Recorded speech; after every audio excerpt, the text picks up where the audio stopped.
Kyle, thanks for being here with us. Thanks for having me. You are one of the most interesting people in this place. You have stories. Actually, before we started filming, we were talking about some of the amazing trips that you have done and how the Lord has been using you and the ministry in different ways. And I know that one of the things that you love, it's in the middle of your heart, is learning how to love your neighbors in all areas of life.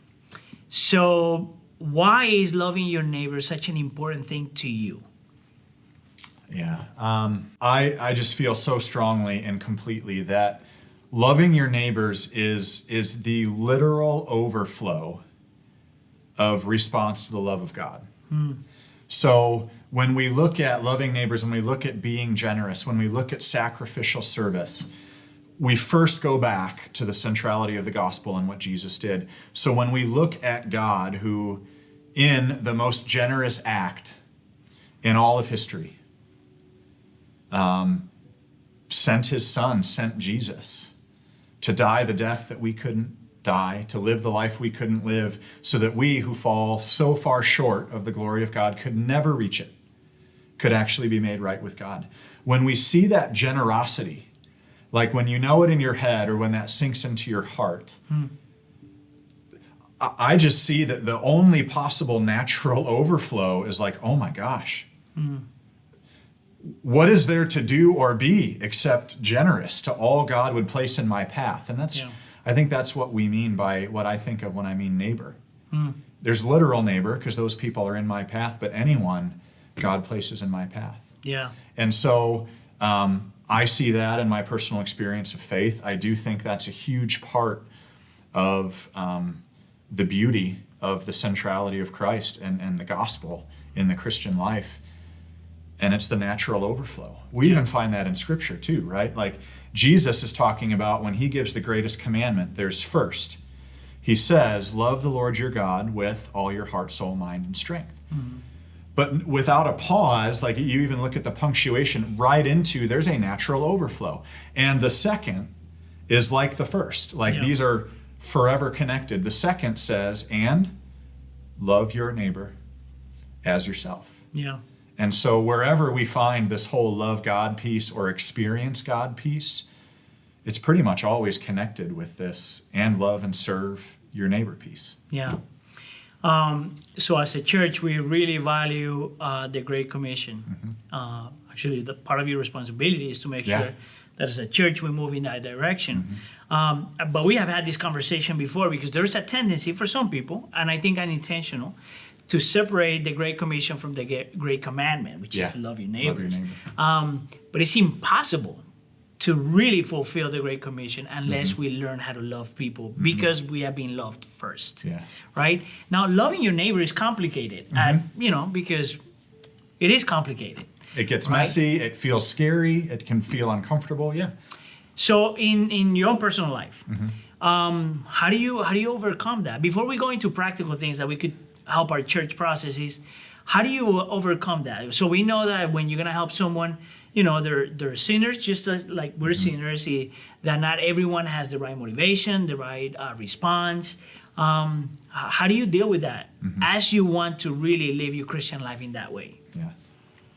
So fairly involved question. I'll try and summarize my thoughts on this. And you preach this way a lot as you talk about us as a church and as leaders. What does God have for us? And that's to be faithful. So there's certain terms when we look at reaching out to a neighbor where I think we can get stuck in the, but it's going to entail, I know it is, these 10 steps. Or here's the potential messiness that occurs or the potential challenge that occurs. I actually think it's about taking the next step. So something that I've learned in serving around the world and being in missions and serving neighbors, wherever it may be, I very rarely am going to have the answers for 2, 3, 4, or 5 steps down the road. Yeah. And as hard as it is to live in that ambiguity, it's all I know right now is God has this step. I don't know what this relationship with the neighbor is going to look like. I don't know how it turns out, but I do know we just moved into this neighborhood. What faithfulness is going to look like is to make sure that Joy and I are introducing ourselves so that the houses in either direction are going to know who we are, what we love about the neighborhood so far, whatever, and just see wherever the conversation goes. Yeah. And so I think that whole loving the neighbor piece, or my biggest encouragement before we get to practical ideas, is the sense of God has a next step. And we, in some of our confusion or fear, get caught up in what could be 5 steps from now. Yeah. Or something that is so big, we think of mission. I need to go to this disaster zone around the world and work in this place, and that's the only way that missions would occur. Global missions was this way for a long time. In order to be engaged, you got to be on an airplane and you got to fly over an ocean. And God does have that for some people, without a doubt. But what I'm extremely convicted of is the fact that our entire society, culture, everyone looking on, there isn't a single person a part of this church who doesn't have somebody in their path. Yeah. Work, school, through kids, other clubs, affiliations, whatever it may be, literal neighbors. Yeah. Who isn't in need of hearing the gospel and being invited into a relationship with Jesus. Yeah. That exists everywhere. Yeah, that brings to mind a couple of concepts. Number one, this is the nature of what we call incarnational ministry, right? It's just being there. This kind of Jesus model and Jesus command. Just be there and let the Lord do what and He see has what to do. happens. Yeah. And I actually think that maybe we could talk about this a little bit. Part of the issue is sometimes seeing people as projects, in a sense of, all right, I'm going to help this person, and this is going to happen, and then, once we finish with this person, we're done. Let's go to the next person. But when we start seeing people as people, our drive, our motivation will be, I just want to be there for whatever is needed. Yeah. Now, you got 20,000 stories about this. Can you share like one story that actually that happened? I was just being a neighbor. I was there, and this happened. So one that I'm in process with right now and praying for. Here at the church, at the start and all the way through, we've wanted to be encouraging to like our frontline workers. And something I was looking at was saying, okay, we have thousands of people here as part of Wheaton Bible Church, and instead of saying we as an organization or my team as staff are going to make sure we hit every of the dozens of hospitals and police departments and fire stations, what if we tried and just encourage people to say, who are the frontline workers, essential workers who are in your life? You have an idea for them or of a way that may be encouraging. I took it as simply as, and it wasn't this grand gesture, I said, you know what, the people I'm seeing, I'm doing the grocery shopping in our home right now. And I go on Fridays. So it's usually the same people working at my local grocery store. And when I walk in, it's the same people who are working so hard and sanitizing the carts and making sure that I can go and shop for groceries and be relatively safe. I said, I just want to show some appreciation. What can I do? And I said, you know what? I also want to support local businesses. I went and bought, small, $10, $15, and a handful of them, gift cards to a local favorite restaurant that's half a mile from the grocery store. Tucked them all in cards, and in the card just simply wrote to my local grocery store worker, I just want to say thank you.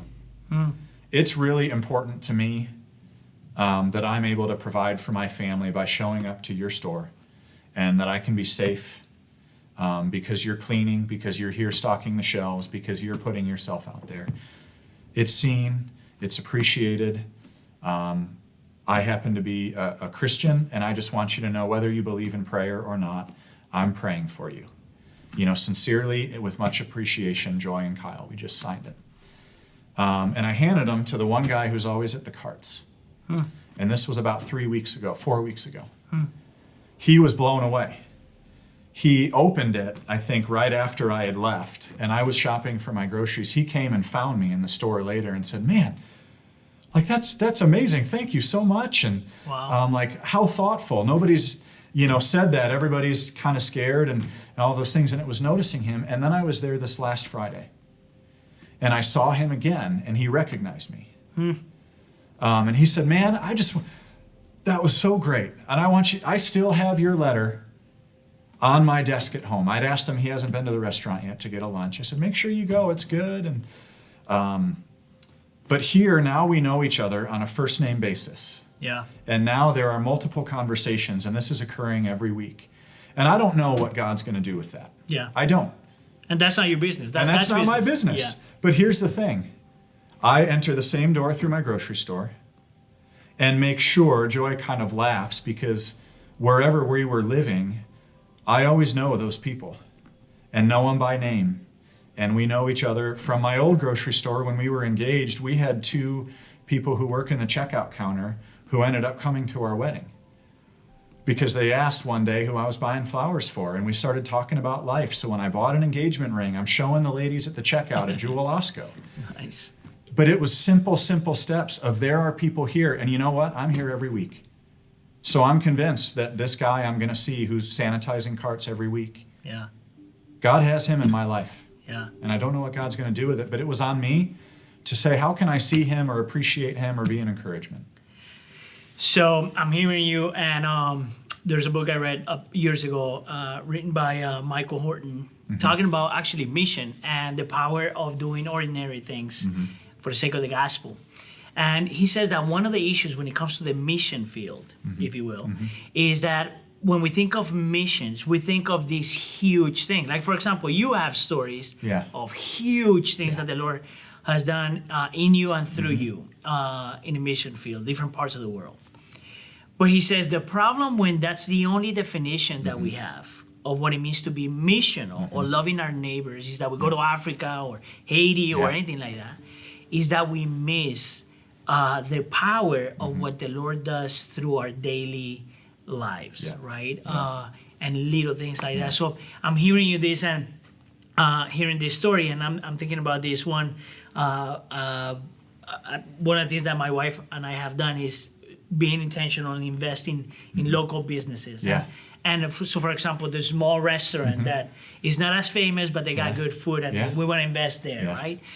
So I'm going to one of these restaurants, and there's this young guy outside, and it was one of those. It was a summer day, but it was snowing, and for some reason, the guy is serving the food, moving around, and I know that that's his job. But at the same time, something got moved inside of me when I'm looking and saying, this guy is serving me. So it was a tiny phrase for me is when he came and says, hey, I really appreciate what you do. I'm so thankful that you get to do this, right? And I could see his face is like, oh, thank you, right? And so the plan is the same thing. We're going to go back over there, and we're going to get to see this guy again. And I'm going to say exactly the same thing again. Trusting and praying that the Lord will give me an opportunity to go to the next step, if there's a next step. All right, so let's think of practical things. Sure. Because you just gave us a one good idea in your personal life. Let's think about maybe 3-4 more. Sure. What is it that a church maybe should consider doing for that next thing? So I want to hit this in 2 parts. The second, I think, is harder for people, but I think is just so beautiful and what God meant for his people to be out doing. So the first is the, continue partnering with your church. When we look at it, I'm just going to use the last 2 months or 2.5 months during this stay-at-home order. The church and our communications team with my team have been working through kind of weekly emails, and there have been chances to donate blood. What are the ways and needs that are going on in the community? And so it's staying in touch here and being on our social media and with those videos and signing up for the e-news to say, okay, I know there are specific things that the church is going to tell me about.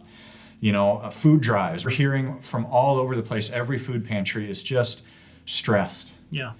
So what a beautiful thing to be able to then be invited to take part. Go grocery shopping either with your family or pack them at home. You might not want to take everybody to the grocery store. Yeah. Still be safe during this time. So yeah, food drives, reaching out to your food pantry, and just seeing what the needs may be. There have been those blood drives. There's a lot of the local ministries that we work through here, that our local outreach team with refugee resettlement and services with immigrants from all over the world, to make sure that if anybody comes to the miles surrounding this church for a new life, that they would be met and welcomed, by someone. That kind of stuff is just, I think, absolutely incredible. And it's very tangible. It's food deliveries to homes. Some volunteers who signed up with us at the beginning of this weekly are faithfully delivering to some of the most under-resourced households every Friday in West Chicago. We heard from partners in Carroll Stream. Reach out to your local nursing homes or assisted care facilities. And there have been volunteers doing the grocery shopping for seniors. Wow. And that seems like, in some ways, people are like, but I want to help. Yeah. And I'm going, these have been terrifying times, and one of the most terrifying things for somebody who's at risk due to age or medical conditions would be going out in public. And you, through the sheer ordinary act of, you know what, you're going to go grocery shopping for your family this week. If you had somebody else's list, could you pick up theirs as well and make sure it's dropped off so that this person can stay safe at home if you're not in an at-risk population? So all of that, those are the very practical things. We've had online and on social media these good neighbor cards, and those were suggested to all our congregations. Is you can drop it off and just say, hey, our church is here to help. And it was the place, you put your name, your contact information, but also the information for the church. Yeah. So people who needed rental assistance or other things during this time were referred, not because they sought out the church, but because somebody from this church printed out a good neighbor card and said, you know what, I am going to take the chance to drop this off in the mailboxes of the 6 houses in either direction of me in my neighborhood. So those are some of the very practicals. It's just to take a step, be in tune with your neighbors, what the needs are. Offer yourself, and opportunities are going to come your way. Good.